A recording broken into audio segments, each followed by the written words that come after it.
Hi అండి. ముందుగా పల్లి ప్రయాణం ఛానల్‌కి స్వాగతం, సుస్వాగతం అండి. అయితేనండి నేను మా మామ కూడా అండి అలాగ కాకినాడ వెళ్దాం ఇటు మాయ అన్నాడు. సరే కాకినాడే కదా మాయ పద అన్నాడు.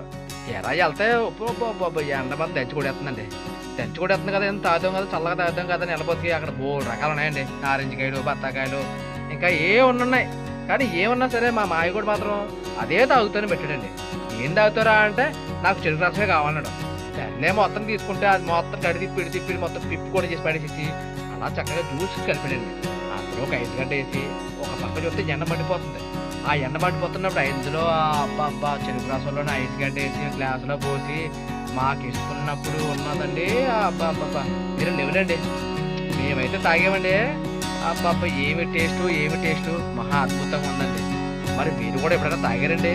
తాగితే కామెంట్ చేయండి. అయ్యయ్యయ్యో! ఏమండోయ్! మా ఛానల్ సబ్స్క్రైబ్ చేయండి. సబ్స్క్రైబ్ లైక్ చేయండి.